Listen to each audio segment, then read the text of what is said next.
Hi guys, welcome back to the channel. Today I'm here to do my top 10 favourite chick flick films, girly film type of thing, ones that may make you cry. The top 10 are not in any specific order, I just love them all and I picked them off my shelf to show you my top 10 favourite ones. So without further ado, let's get on with it because there's 10 and I do rabbit on a little bit. The first one is The Notebook. I feel like with girls, this is like it's a classic. I would say it's a classic with girls. I mean, you ask any girl, most of them would say that they've seen this. To be honest, Rachel McAdams is one of my favourite actresses. I think I've got a couple of ones that she's in the pile. Just because I just love her style of acting. I think, like, it's just, she has that way of making you want to laugh but also cry, and I just really love that, and that makes a good film to me, like good acting. And I do enjoy nearly every film that she's been in that I've seen. I mean, I don't think I've seen all of her films, but I've seen a lot of her films. So, and I really love this. I love the story. I love the way that there's the old man telling the story. I just love that. I didn't read the book, but I love the film, so that's the first one. Number 2, oh yeah, it is Rachel McAdams, so I've got like 3 of hers, is Time Traveller's Wives. I love this film. Some people don't think that this is sad, however I do. There are bits of this that I cry my heart out. I love the story. I think the story is amazing. I don't really know what to say about it. I just don't feel like I'm going to do it justice. Like, this is probably one, this one I've watched so many times. I will repeatedly watch this. I love it so much. It says on the back, the most romantic movie since The Notebook. So they did a good job, I think. I feel like they did a good job with this and I love it. So that's number 2. Number 3 is Rachel McAdams again, The Vow. With Channing Tatum. Again, I like Channing Tatum. I like him in lots of different films. So he's a good actor as well. And the two of them together make an amazing film. And this is just one of them films that you cry so much. You need a box of tissues beside you to catch all them tears. This is based on a true story, I believe. It's so sad, but so good. For anyone that hasn't seen this, she gets into a car accident and then loses her memory of her husband. And he spends a lot of time trying to get her to remember, but she just needs to kind of move on to kind of find who she is again. And that is difficult for him to understand. And it does a lot of flashbacks of how they met and, you know, how they came to be man and wife, etc. It's just really good, but very sad. Very sad.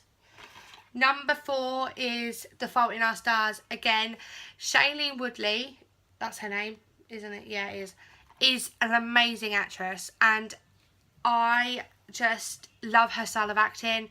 I love the Divergent series, and I love her playing Tris, but I also love her in this. The story is devastating. The end is just like, I don't really know how to explain the end because you're so devastated but you're kind of happy as well. It's a weird thing, like really weird, but she meets someone and he kind of inspires her, I would say, to live more a bit out there, and they become very close. It's really good, really good. Watch that. Number 5 is 50 Shades Grey. I just don't feel like this would be a top 10 without it, because everyone has different views on this. I see it as a love story, and I think I always will. I've read all the books repeatedly as well. I do reread them because it's not even about all that, you know, all the sex stuff.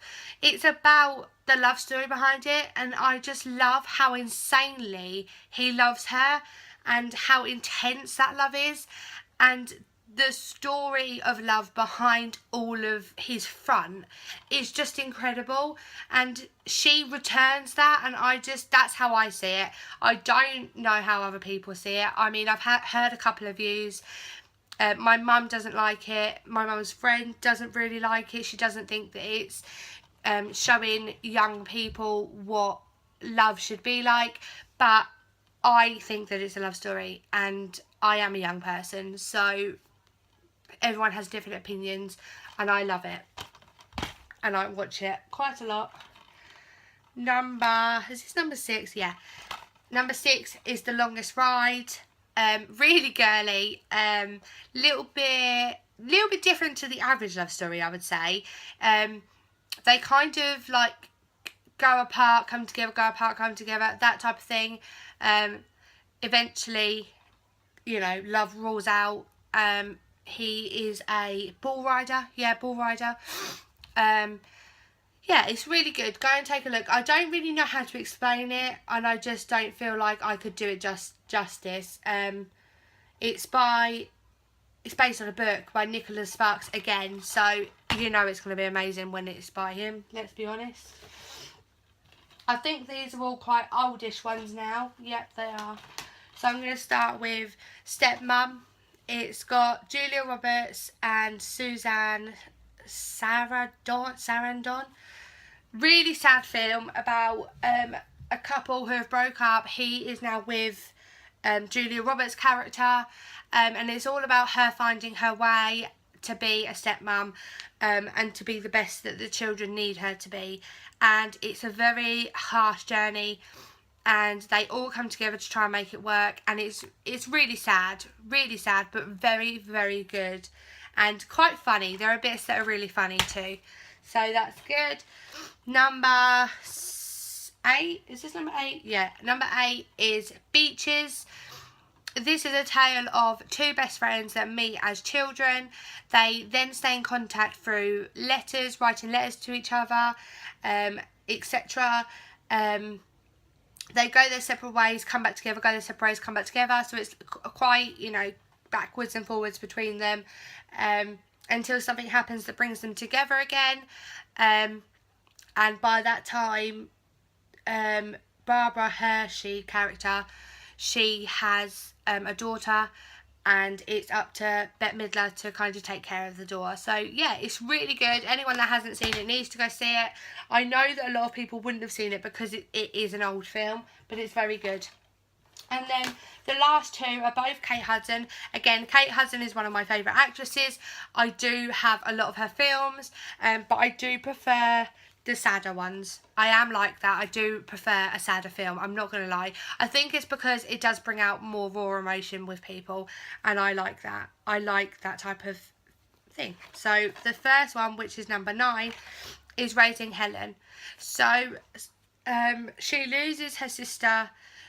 She gains custody of her sister's children, and it's about her trying to find her way with the children. She's a young woman who likes to party and stuff, and it's about her trying to become what they need her to be, and the struggles of that. So, and it's really good. So I would definitely go and buy it and watch it. And it's also by the directors from Runaway Bride and Pretty Woman, so that's, because they're brilliant films too. And number 10 is How to Lose a Guy in 10 Days. I love Matthew McConaughey, and they are also, these two are in another film together called Fool's Gold, and that's really good too, but that's not, I wouldn't say that's sad, to be honest. That's like more of an adventure film, but this is really good. It's about a writer. She is writing a column for a magazine about how to lose a guy in 10 days, and this is the guy she picks, and it doesn't quite turn out how she expected it to, I don't think. So it's that journey and how that takes place, and what, you know, how they fall apart but then come back together. So really good, and there is a part at near the end that makes me cry, and I love that. So yeah, that is my top 10 sad / girly films. leave me a comment to tell me if you've watched any of them, what you thought, or a suggestion of one that maybe I haven't seen. I'm always open to suggestions with DVDs and box sets because I just love them so much. So yeah, get back to me, let me know, leave me a comment, like, subscribe, and I'll see you all very, very soon. Bye.